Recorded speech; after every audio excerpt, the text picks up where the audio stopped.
Lorsque j'ai changé ce train arrière, je me suis confronté à plusieurs problèmes que rencontrent beaucoup de personnes d'ailleurs. Voici l'un de ces problèmes. Ce sont 4 vis en tête 6 pans. Les vis sont serrées à 40 Nm avec du frein filet bleu. D'ailleurs, je vous déconseille de mettre du frein filet rouge. Dans tous les cas, il va falloir utiliser la méthode que je vais vous montrer dans un instant pour pouvoir retirer ce genre de vis. Alors, c'est surtout les vis à tête 6 pans qui foirent, qui ont tendance à foirer. Alors celles-ci sont fragilisées par la corrosion qu'il y avait sur la tête de vis. J'ai dû couper la tête de vis pour pouvoir retirer le flasque. Alors normalement à cet endroit-là, il y a un flasque qui vient maintenir le maître cylindre avec les deux garnitures qui viennent se plaquer contre le tambour, puisque le tambour vient se poser par le dessus et les garnitures viennent plaquer contre le tambour pour le freinage. Donc pour retirer le flasque, pour pouvoir le remettre sur le nouveau train arrière, j'ai dû couper cette vis là. Alors j'ai réussi quand même à retirer un petit peu la vis et couper au Dremel. Alors j'ai utilisé un Dremel et non pas une disqueuse parce que l'épaisseur du disque m'aurait retiré plus de matière. Là j'ai déjà pas grand chose pour pouvoir le retirer.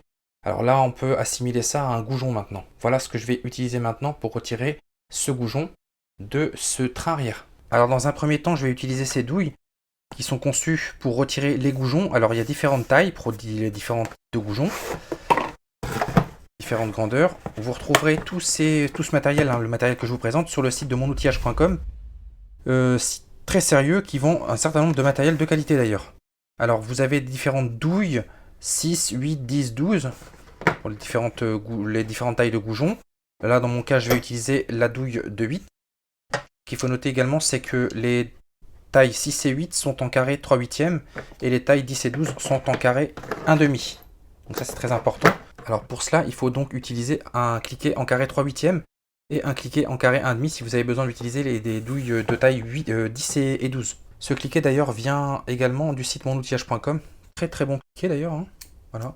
Avec un inverseur de sens qui est à l'opposé de ceux que utilise Facom par contre. Avec un blocage de la douille. Très très bon cliquet, franchement je vous conseille. En plus il a la particularité d'être déporté, vous allez pouvoir le plaquer contre une surface plane. Donc c'est vraiment très très bon cliquet. Donc je vais utiliser ça dans un premier temps. Mais pour m'aider et me faciliter les choses, je vais utiliser un autre appareil. Alors il s'agit d'un dérouilleur à induction d'une puissance de 900 watts. Alors il est vendu à un prix vraiment très attractif sur le site de monoutillage.com. C'est pourquoi franchement je vous conseille. Alors l'intérêt d'utiliser un dérouilleur,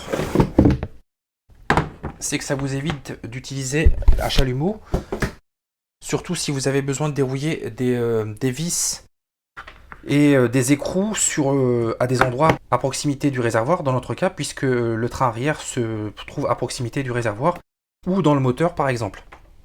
Donc il est livré dans une mallette hermétique, voilà. À l'intérieur on retrouve un certain nombre d'éléments. Ça, c'est les différentes sondes qui vont se brancher sur le dérouilleur. Des sondes qui sont donc en métal, avec à l'extrémité de la gaine thermo très épaisse qui supporte des températures très élevées. Alors, je pense que vous avez la possibilité de le plier à angle droit si vous le souhaitez, par exemple, puisqu'il s'agit de tiges métalliques, ça ne cassera pas. Moi, je vais les laisser dans un premier temps comme ceci. Donc, vous avez différentes tailles, comme vous pouvez le voir, en fonction des écrous et des vis que vous aurez à dérouiller, à chauffer.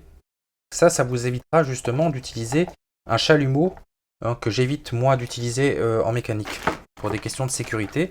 Alors la grande nouveauté, c'est la présence également de ce cordon que vous allez pouvoir utiliser justement pour pouvoir retirer vos échappements par exemple. Ça s'enroule autour des échappements, enfin des jonctions d'échappement, et ensuite vous allez venir brancher ces deux extrémités, c'est le même cas pour les tiges comme celle-ci. Vous allez pouvoir venir les brancher sur votre appareil, votre dérouilleur, et ainsi faire chauffer ce fil-là ou cette sonde-ci. Donc ça, c'est vraiment très pratique. Vous allez pouvoir venir l'enrouler autour d'un axe, par exemple.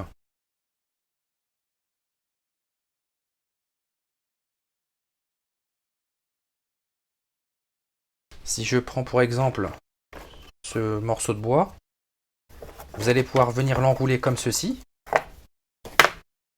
Et ensuite, vous allez pouvoir venir brancher l'extrémité sur votre dérouilleur de manière à pouvoir venir chauffer vos tubes d'échappement.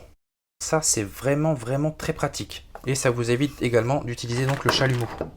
Alors le dérouilleur, il est ici.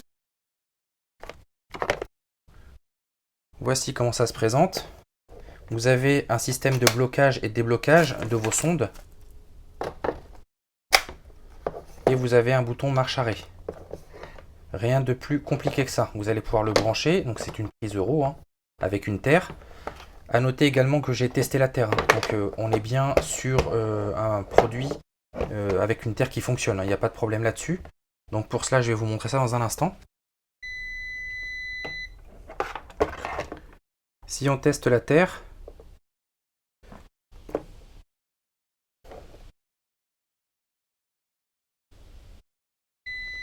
voilà, on a bien une terre qui fonctionne sur notre prise. Pour installer les sondes, rien de plus compliqué que ça. Vous allez avoir à brancher au niveau des deux orifices qu'il y a ici avant de pouvoir venir les bloquer. Vous installez votre sonde comme ceci et ensuite vous venez bloquer le tout et là ça tient parfaitement bien, aucun problème. Vous pouvez tirer dessus, ça tient, il n'y a pas de souci. De la même manière, vous allez pouvoir retirer la sonde et installer le cordon comme ceci et comme ceci. Voilà, le cordon là est prêt à être utilisé en le branchant et en appuyant sur le bouton. Donc faites très attention lorsque vous utilisez les sondes et les cordons. Déjà portez des gants qui vont vous protéger de la chaleur et manipulez les sondes et les cordons avec grande précaution. On va vous brûler justement. Donc on passe maintenant à la pratique, c'est parti. J'installe la petite sonde, celle qui va me permettre justement de venir chauffer ma tige filetée. Je verrouille. Je branche mon cordon à l'alimentation. Alors ce que l'on peut remarquer, c'est qu'on a une LED qui s'allume au démarrage de l'appareil, lorsque l'on branche l'appareil au secteur. Et lorsque vous appuyez sur le bouton on-off, vous avez une deuxième LED qui s'allume. Voilà, qui vous indique que l'appareil est en train de chauffer. Donc là, on va chauffer maintenant notre goujon.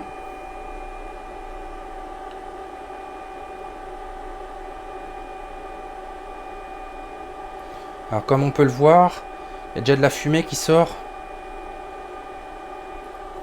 en dessous de la sonde. Alors il faut vraiment bien observer et pas attendre qu'il y ait énormément de fumée qui sorte. Là, comme on peut le voir, il y a de la fumée déjà. Évitez de faire toucher votre sonde avec votre support. Une fois que vous avez bien chauffé votre goujon, vous allez pouvoir éteindre votre appareil. Et on va maintenant pouvoir utiliser notre douille qui va nous permettre de retirer ce goujon. Alors je vais le mettre en mode desserrage. Voilà. Et là, ça vient tout seul. Voilà, c'est un jeu d'enfant. Là, le dégripper, il a... Incroyable. Regardez. Le dégripper, il a fait tout le travail, en fait. Incroyable. Alors que j'ai dû le couper au Dremel parce que je n'arrivais absolument pas à le retirer. Voilà, là, je force même pas. Vous voyez, je tourne à la main. Voilà. Le goujon est complètement retiré. Donc le dégripper, c'est ultra efficace. Hein. C'est vraiment efficace. Vous avez vu le temps que j'ai mis à chauffer cette petite tige, hein, pourtant qui ne sortait que de quelques millimètres. On était à peine 1 cm au niveau du goujon. Et là, voilà. Là, le goujon est complètement retiré. Avec son frein filet bleu qu'on peut voir là, d'ailleurs. Donc faire très attention, par contre, les parties sont vraiment très chaudes. Et l'avantage, c'est qu'on n'a pas eu besoin de chauffer tout autour, toute la pièce, vraiment très localement. Il n'y a absolument que le goujon et la partie autour qui a chauffé grâce au dégripper. C'est vraiment un outil que je vous conseille. Vous allez pouvoir le retrouver sur le site de monoutillage.com à vraiment un prix très attractif. Et comme on peut le voir, le revêtement de la sonde a bruni. Et avec le temps, il noircira tout en gardant ses propriétés de thermique. Donc là, ça c'est tout à fait normal. Ne vous inquiétez pas si vous avez besoin d'utiliser ce genre de sonde. Il n'y a aucun problème, c'est tout à fait normal. Alors moi ce que je vous conseille c'est de ne pas mettre en contact, hein, que ce soit à l'intérieur ou à l'extrémité, la sonde avec votre support. Ça vous évitera d'avoir le revêtement de votre sonde qui se détériore très rapidement. Une fois que vous avez utilisé votre dérouilleur, il faudra attendre que la sonde refroidisse avant de pouvoir la retirer, ou si vous avez des gants anti-chaleur, vous allez pouvoir la prendre, l'extraire et la poser dans un coin. Faites très attention au risque d'incendie si vous la posez près de produits inflammables par exemple. Donc là, je vais attendre moi que ça refroidisse avant de déverrouiller ma sonde et de la retirer. Voilà, comme on peut le voir, le frein filet bleu n'a pas aidé au démontage de la vis. Voilà l'orifice dans lequel était insérée la tige filetée. Et vous avez vu, c'est venu vraiment, mais d'une facilité déconcertante. C'est un appareil que j'aurais pu utiliser justement pour dévisser les 8 vis, les 4 vis de chaque côté. Une place qui maintient le système de freinage. Vraiment formidable cet appareil.